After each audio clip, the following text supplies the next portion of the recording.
நண்பர்களே, படம் நல்லா இருக்கா? சோ அதை போய் தியேட்டர்ல பார்க்கலாமா? பார்க்கறதுக்கு எப்படி இருக்கு? சோ அதோட ரிவ்யூவா இந்த வீடியோல பார்த்தாலும். Welcome to mister review. நான் உங்க பிரதீப். இந்த படத்தோட கதை என்ன? நட்டி நடராஜ் வீட்டுல ஒரு மாடு வந்து 2 கண்ணு போடுது. அந்த 2 கண்ணுல வந்து பாத்தீங்கன்னா ஒரு கண்ணு வந்து குறைபாடோட பிறந்தங்காட்டிக்கு அதை வந்து மஞ்சு விரட்டிக்கு யூஸ் பண்ண முடியாதுன்னு சொல்லி நட்டி நடராஜ் என்ன பண்ணிடுறாருன்னா அதை வந்து அடிமாட்டுக்கு விற்க ட்ரை பண்றாரு. சோ அப்படி வித்ததுக்கு அப்புறம் அதை வந்து ப்ளூ கிராஸ் மாதிரி ஆடுகள் நிறைய வந்து என்ன பண்ணிடுறாருன்னா அதை நாங்க எடுத்துட்டு போய் வளர்த்துக்கிறோம்னு சொல்லி அதை எடுத்துட்டு போய் வளர்த்துறாரு. அப்ப வந்து விமல் என்ன பண்றாருன்னா அதை தன்னோட தம்பி மாதிரி வந்து அதை பார்த்து நல்லபடியா வளர்த்திட்டு இருக்காரு. சோ இதுக்கு கட்டத்துல வந்து நட்டி நடராஜ் என்ன பண்றாருன்னா விமல் கிட்ட எனக்கு அந்த மாடு வேணும் அப்படின்னு சொல்லி கேட்கிறாரு. சோ விமல் என்ன பண்றாருன்னா நிறைய பக்கம் ரொம்ப இழுத்து பிரச்சனைகள் பண்ணி நிறைய கொலைமறைகள்லாம் சுத்திட்டு இருக்காரு. சோ இந்த மாதிரி பிரச்சனைகளை விமல் எப்படி அந்த கொலைமறைகள் தப்பிச்சாரு, நட்டி நடராஜுக்கு இந்த மாட்டை கொடுத்தாரா? சோ இதான் இந்த படத்தோட கதையா இருக்குது. அண்ட் இந்த படத்துல கேந்திரனோட மேக்கிங் உண்மையாலுமே சூப்பரா இருக்குன்னு சொல்லுவேன். ஏன்னா அவர் எடுத்துட்டு போன விதங்கள் ஆகட்டும். ஏன்னா ஃபர்ஸ்ட் பாயிண்ட் இந்த கதையை வந்து பாத்தீங்கன்னா நிறைய படங்கள் வந்து ஜல்லிக்கட்டை பத்தி வந்திருந்தாலுமே மஞ்சு விரட்டை பத்தி ஒரு டிஃப்ரெண்டா சொன்ன விதமே சூப்பரா இருந்துச்சு. பட் ஆனா என்ன டீட்டெயிலா உள்ள போகல, ஒரு மேலோட்டமா தான் இது பண்ணியிருந்தாரு. நிறைய இடங்கள் வந்து மாடு கூடி சண்டை காட்சிகள்ல காட்டின விதங்கள் எல்லாமே பாக்குறதுக்கு நல்லாவே இருந்துச்சு. ஆனா இந்த படத்துல விமலோட ஆக்டிங் சூப்பரா இருந்துச்சுன்னு சொல்லுவேன். ஏன்னா ஃபர்ஸ்ட் ஹாஃப்ல ஒரு மைல்டான கேரக்டர் உள்ள வந்து அந்த மாட்டுக்கு வந்து தயார்படுத்தின விதமாகட்டும், அந்த சண்டை காட்சிகளாகட்டும் அவரை பார்க்கறதுக்கு உண்மையா நல்லா இருந்துச்சு.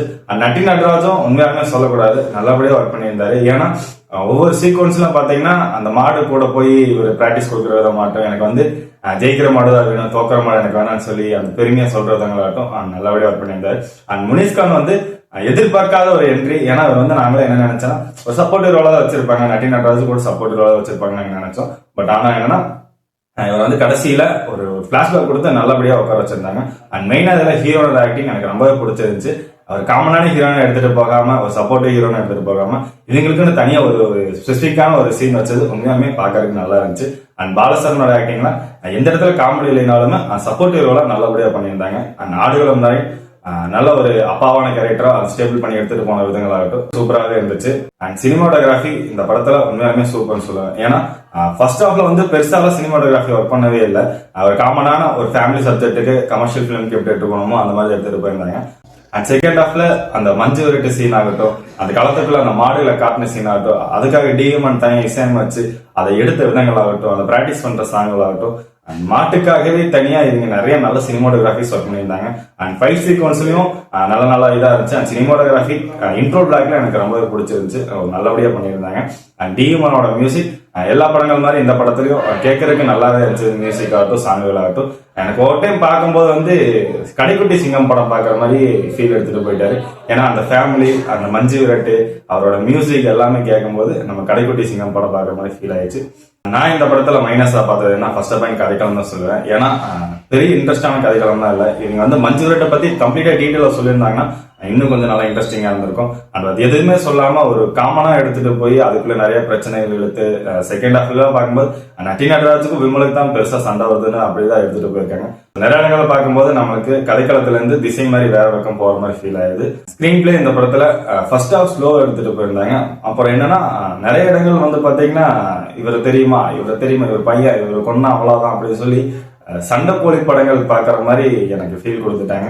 சண்டைக்கோழி படத்துல பாத்தீங்கன்னா விஷால் வந்து அவங்க அப்பாவை எப்படி ஒரு பெரிய ஆளா இருப்பாங்க, விஷால் வந்து நிறைய பேர் போட நினைப்பாங்க. அப்ப வந்து அவங்க அப்பா யார் தெரியுமா, எங்க அப்பா யார் தெரியுமான்னு சொல்லி சொல்லுவாங்க. அதே மாதிரி இந்த படத்துலயும் அந்த ஃபர்ஸ்ட் ஹாஃப் எல்லாம் பாத்தீங்கன்னா விமலை போடுறதுக்கு நிறைய பேர் வர்றாங்க. அப்ப வந்து எல்லாருமே அவங்க அப்பா யார் தெரியுமா, அவங்க எல்லாம் போய் போட முடியாது அப்படின்னு சொல்லி ரொம்ப பில்டப் பண்ணிட்டாங்க. அதெல்லாம் பார்க்கும்போது சண்டைக்கோழி படம் பார்த்த மாதிரியே இருந்துச்சு. ஸோ அதெல்லாம் கொஞ்சம் மாத்திருந்தாலும் உண்மையுமே படம் இன்னும் கொஞ்சம் ஹிட் ஆயிருக்குன்னு நினைக்கிறேன். அண்ட் ஓவராலா இந்த படத்தை பார்க்கும்போது எனக்கு வந்து கிராமத்து கதைகள் ரொம்ப பிடிக்கும். ஸோ இந்த மாதிரி ஒரு டிஃப்ரெண்டான கதை ரொம்ப நாளுக்கு அப்புறம் இந்த மாதிரி மஞ்சு விரட்டை பத்தி வந்திருக்குது. ஸோ கண்டிப்பா நான் போய் தியேட்டர் வாட்ச் பண்ணி பார்க்கணும். உங்களுக்கு இந்த படம் உண்மையாலுமே நல்ல ஒரு சமர்ப்பணம்.